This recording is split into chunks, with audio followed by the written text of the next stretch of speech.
comme il faut, reste en bas, bouge pas. OK. Restez. Là, si je mets quelque chose ici, qu'est-ce qui se passe? OK.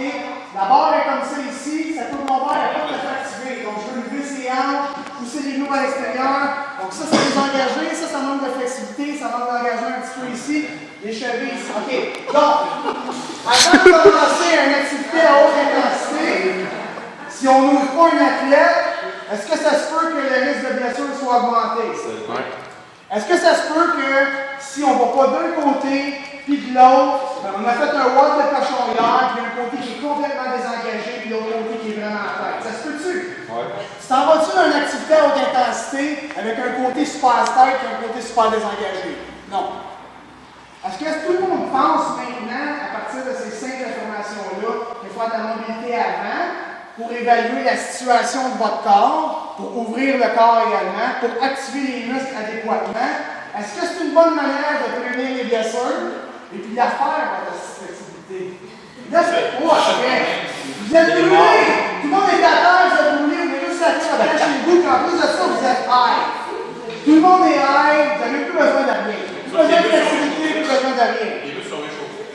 Après, les muscles sont réchauffés. C'est pas nécessairement bien quand les muscles sont super réchauffés, puis vous sentez qu'ils sont potentiels. Puis ce qui est primordial, OK? Puis ça, c'est un petit peu.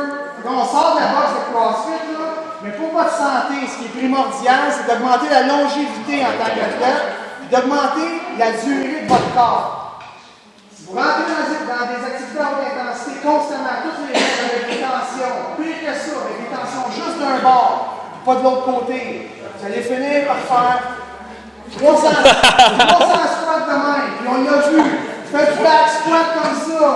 Pourquoi? Ben ça, c'est pas engagé, c'est trop tête.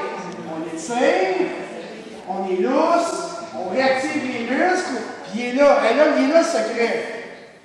On lousse le corps, on réactive les muscles. Une fois que c'est réactivé, là, on rentre doucement.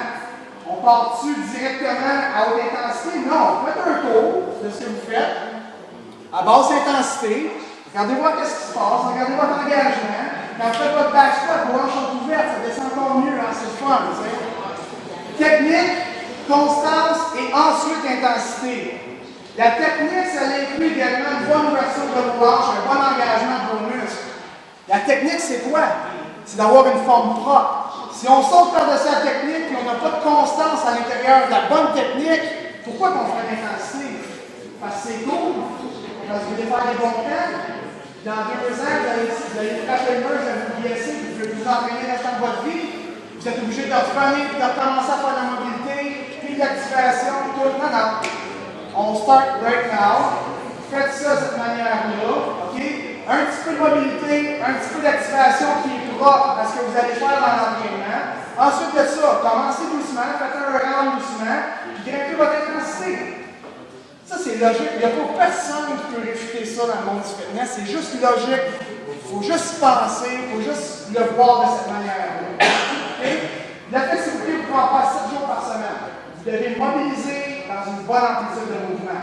Okay? Mobilisez jamais de même. Si vous mobilisez dans une mauvaise amplitude de mouvement, vous détériorez votre corps. Vous voulez montrer la bonne marche à suivre à votre corps. Ça marche? Vous m'avez compris ça? Ça répond-tu? Ça fait du sens? OK, cool.